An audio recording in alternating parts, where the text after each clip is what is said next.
You are listening to the CPA MOMS Podcast with Dawn Goldberg, CPA. This is episode number 286, Finding Joy in the Everyday, Even at Work. Welcome to the CPA MOMS Podcast, the podcast where busy female accountants who also happen to be moms like you get practical support and solutions you need to have it all, a successful career and a happy family. If you are looking for the solution to overwhelm and mom guilt, if you'd like to feel better and have more balance, as well as learn how to take back control of your life, you've come to the right place. Hey everybody, welcome back to this week's show. As always, I hope you had a great week. So I got to tell you a funny story. So my husband and I are planning on going to Montana to Yellowstone right after April 15th. We're going from the 19th to the 27th, I believe. And so I was talking to one of my coaching clients, and she's traveled all over the country to all the various state parks, national parks. And she said to me, "Are you sure that Yellowstone is open?" I was like, "What? What do you mean is Yellowstone open? It's a park." She's like, "No, it's not open all year round."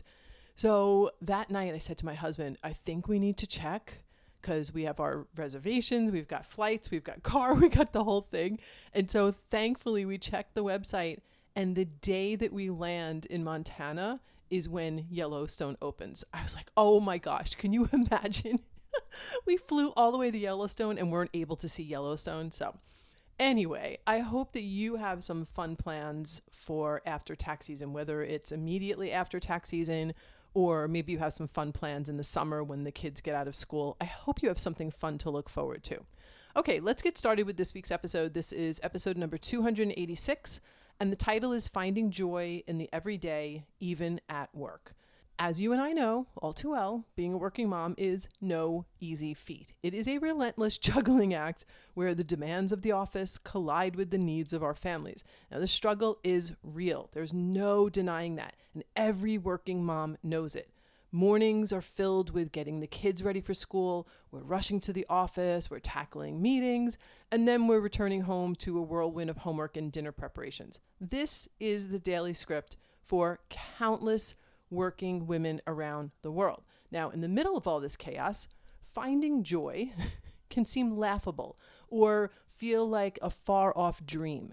The happiness that we used to get from things like our child's laughter or accomplishing something for ourselves, this often gets lost in the never-ending list of tasks. The everyday struggle, juggling work ambitions with spending time with family and feeling guilty that you might not be doing your best at work or home, this really does take a toll on us. The truth is, it's easy to lose sight of the concept of finding joy in the hustle and bustle of everyday life. Moments that could be filled with happiness and contentment, these just slip through the cracks. They slip through the cracks unnoticed and uncelebrated.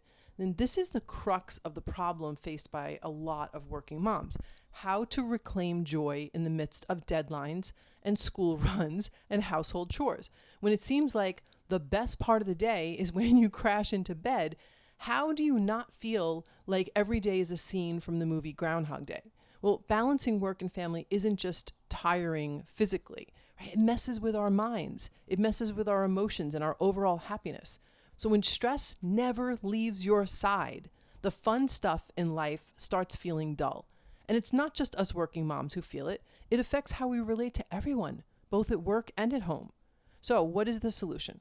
Right? How do we tackle this tough situation and find happiness in our daily grind again? Well, in today's episode, I'm going to dive into exactly that. Now, I am not promising a magical solution or a one-size-fits-all remedy, but hopefully I'm going to offer some practical strategies and some insights that can make a tangible difference. So if you've been struggling to find some sense of joy in the hustle and the bustle of your daily life, I promise this episode is for you.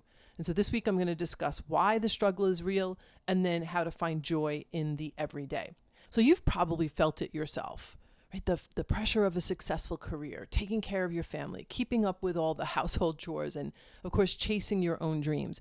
I've said this many times before, but it feels like we're walking on a tightrope that needs constant adjusting. But let's face it, the emotional strain of this balancing act that we're all a part of, this is no joke. Trying to meet everyone's expectations, whether it's at work or at home, this often leaves us feeling stressed and guilty and feeling pulled in a million different directions. So the first area that we struggle with is a daily race against the clock. For example, the alarm rings and you hit the ground running. From the moment your eyes open, there's a constant race against the clock. Breakfast needs to be quick, getting the kids ready for school is a scramble, and the commute to work feels like a sprint. Right? The day at the office is a series of deadlines and meetings and clients and work, leaving little room for a breather. And as the workday ends, the rush to pick up the kids, cook dinner, take care of household responsibilities, this all takes over. And in this fast-paced routine, literally finding moments of joy can seem like an elusive treasure that you just don't have the map for. The next issue is balancing our careers with our families. For example, let's say you're in the middle of an important call with a client. When your cell phone starts pinging, it's a message from your child's school letting you know that there's an urgent matter that requires your immediate attention. Yet, your responsibility at work demands focus and dedication and attention. So this constant struggle to balance the demands of our careers with the needs of our families, this can feel, again, like we're walking on a tightrope. The fear of disappointing either our boss or our loved ones becomes a constant weight on our shoulders. So the third struggle is something that I've talked about on this podcast a number of times, and that is working mom guilt and societal expectations. Let's face it, guilt is just an unfortunate familiar companion for most of us working moms. Skipping a school function, passing on a family get-together for work, or leaving work early for personal things, it all leaves us with this nagging sense of guilt.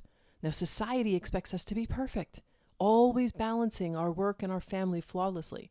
But trying to live up to these standards, it really feels like a never-ending fight and makes us feel like we are constantly falling short no matter how hard we try. While all of these struggles are real for most working moms, the daily race against the clock, balancing our careers with our families, and dealing with working mom guilt and societal expectations, while all of these are real, the daily grind can begin to overshadow joy. It can make us forget how we felt when we got our job or when we had our first child. When a typical day is waking up early, racing around through breakfast, commuting to work, navigating that maze of meetings, and then returning home to a ton of chores, it's no wonder it feels like there is no time for joy. Well, think about it. In this routine, moments that could be filled with joy often go unnoticed. The daily grind becomes a monotonous cycle, and it leaves very little room for celebration or appreciation of the small victories, the completion of a challenging task, a compliment from a colleague, or a moment of laughter with your family. These things go unnoticed. The issue is that when joy takes a back seat, the risk of burnout increases, unfortunately. So you want to think of your energy as a limited resource. When the demands of work and family consistently drain this resource without replenishment, burnout becomes a real threat. Here's the thing. Burnout isn't just about feeling physically drained. It's about being emotionally empty, with happiness or joy seeming so far away. When we're stuck in a loop of responsibilities without enough time to recharge, we are more likely to burn out. This affects not only how we feel, but also how well we perform at work and at home. But thankfully, by acknowledging these challenges and being honest about them, we can take the first step towards addressing them. Okay, so now that we've covered that the struggle is real, we get that. What can we do to find joy in the everyday, even at work? Well, my first suggestion is to try finding happiness in the little wins. So I want you to picture this. You've had a tough day at work, you're juggling your job and your family things, but instead of letting stress take over, you're going to switch gears. Instead of thinking about everything that went wrong or how hard the day was, think about the small victories of the day.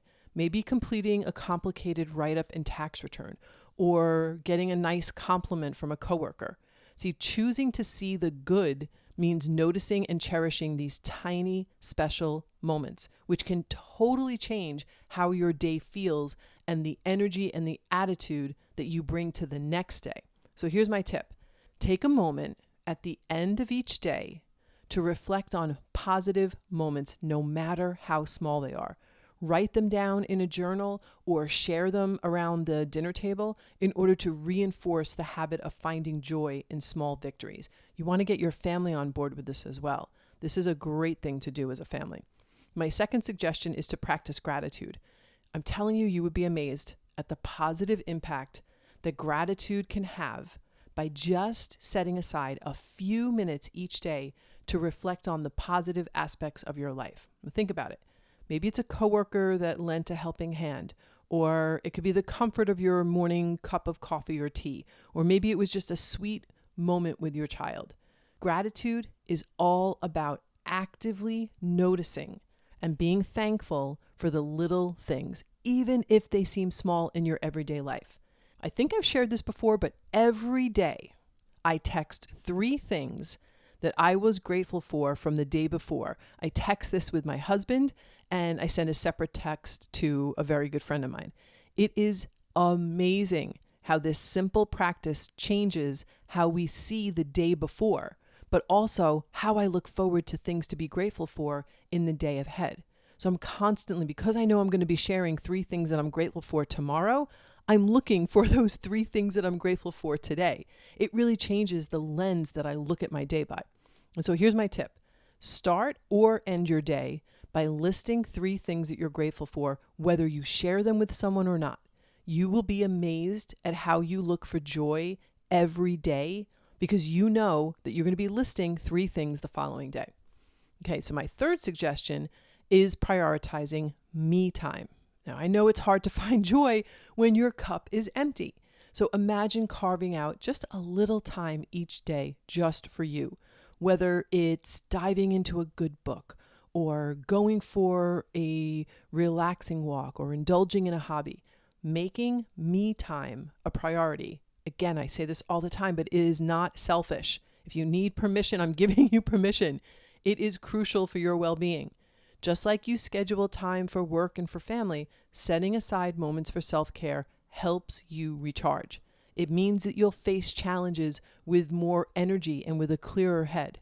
So here's my tip.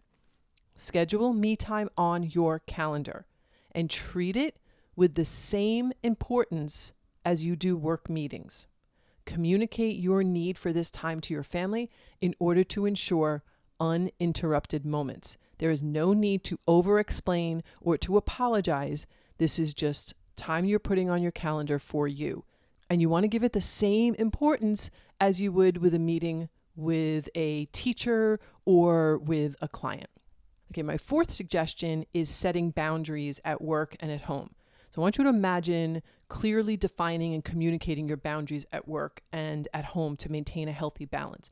This could involve informing colleagues of your availability during specific hours. It could mean designating family time to be free from work distractions, like turning off your phone or notifications. And it could be learning to say no when necessary. You see, setting boundaries is an essential practice to establish a balance that respects both your professional and your personal commitments, ultimately helping you to reduce the risk of burnout. So here's my tip. Clearly communicate your work hours to colleagues and to establish designated family time. If you are all connected to a shared calendar with work, I suggest that you use that calendar app to set clear boundaries for when work begins and when work ends, and make sure that you are marking times that you are unavailable. My fifth suggestion is to find joy in your work achievements, no matter how big or small they may be. Whether it's finishing up a tough project, or maybe you got some praise from a client, or you reached a career milestone. Acknowledging these wins can fill you with happiness and joy and pride. Making a habit of celebrating these victories, big or small, this not only boosts your job satisfaction, but it also creates a positive atmosphere at work. And our children are always watching us. We're very good at celebrating them. We need to learn how to celebrate us to them. When we set an example to them of being proud of ourselves and being willing to share that, they then feel that sense of pride and it builds their confidence as well. So here's my tip. Create a physical or a virtual, what I call a joy board. Create this at work where you pin notes of your achievements. Now, this could be a physical board or it could be a virtual board. I have a small corkboard in my office where I pin accomplishments, or if someone leaves me a nice note, let's say like a nice review note, or a client says something really nice, I put that on my joy board at work. Okay, so my last suggestion is to develop strategies for efficient time management. I'm talking about time management all the time, but you knew I couldn't have an episode without talking about time management. So I want you to imagine implementing practical strategies to manage your time effectively, allowing you to fulfill both your work and your family responsibilities easily. So here's what you can do. Make a schedule that is actually doable, focusing on what's important and what makes the biggest difference. And do not hesitate to ask for help when you need it. Balancing work and family isn't about being perfect. It's about finding a routine that works for you where both sides of your life can peacefully fit together. So here's my tip. Plan, plan, plan. The more you plan in advance, the easier it is to see where you are overcommitting or when you need to delegate. As I tell my coaching clients all the time, if the math of your calendar doesn't work, then making decisions in advance is the answer. And so hopefully you now have some ways to begin to find joy in the everyday, even at work. There are many moments of joy surrounding you. You just have to be open to seeing them. And don't forget, joy is contagious, and your kids can feel your feelings too. So in summary, the happiness we used to get from things like a child's laughter or accomplishing something for ourselves often gets lost in the never-ending list of tasks. And finally, when a typical day is waking up early, racing through breakfast, commuting to work, navigating a maze of meetings, and then returning home to a whirlwind of chores, it's no wonder it seems like there's no time for joy.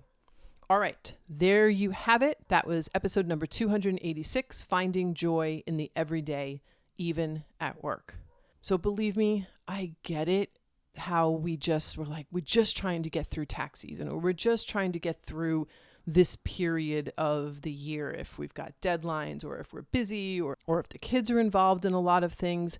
But I'm telling you, as someone who now has older children, Kelly's 31 and Brennan's 28, you do not want to wait to experience joy or to experience happiness. You have to find it every single day. And it takes intentionality. I honestly believe the biggest shift for me has been sharing that gratitude list. Just finding 3 things that I'm grateful for, texting with my husband and texting with my girlfriend. Not only does it help me to look through the lens during the day of what am I going to share that I'm grateful for today, even if it was a tough day, but I get to see what they're grateful for. Like, of course I talk to them. Of course I talk to my husband, how was your day? But there are things that he doesn't really remember to share with me.